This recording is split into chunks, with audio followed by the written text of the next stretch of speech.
This is the Engines of Our Ingenuity, made possible by the Friends of KUHF Houston. Today, we wonder where to look for our new widget. The University of Houston's College of Engineering presents this series about the machines that make our civilization run and the people whose ingenuity created them. An essential yet almost invisible difference divides people in pernicious ways. It's a difference in the way we look for knowledge. Suppose you were asked what time it was. Would you look for a clock, or would you estimate forward from some earlier time? Should we look for answers inside our heads or in the world outside? You've bought new software. Do you read the manual before you use it, or do you expect to be able to figure it out? This issue dogs engineering design. We need a widget to do a certain job. Do we go to a widget catalog, or do we reach inside our heads and try to create our own widget? We'd seem to be better off buying an off-the-shelf part, but we'll never get a better widget from a catalog. The trouble is, two things prevent common sense from telling us where to look for our widget. First, there's no possible way to gauge the widget we might create against the widget in the catalog. Invention is ipso facto unpredictable. Only you can say which way is best for you, and you might be wrong. The second factor is psychic need.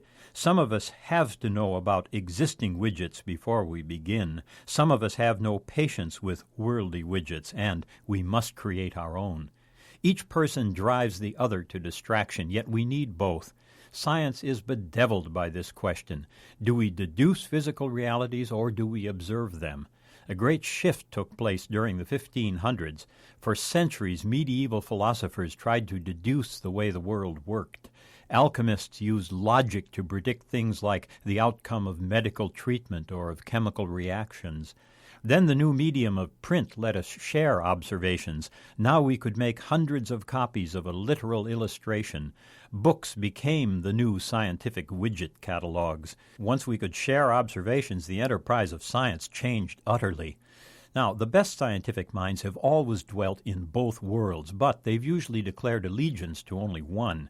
Galileo didn't admit that he'd gone out and dropped light and heavy balls off the Tower of Pisa. He didn't say that he'd seen both balls falling the same speed. Instead, he wrote that we should imagine a tower and imagine the experiment. He presented his experimental result as a truth emerging from the mists of imagination. Einstein was a keen observer who pretended to derive truth from within his mind. Thomas Jefferson, who lived in a world where science was done by observation, compulsively listed observations of everything. And yet he invented every widget imaginable. It was also he who wrote that we should hold essential truths to be self-evident. But most of us are split by this difference. We get into all kinds of trouble because the split comes in on little cat feet, leading each of us to think the other is misguided. Yet our very survival depends on both kinds of thinking in everything we do. I'm John Lienhardt at the University of Houston, where we're interested in the way inventive minds work.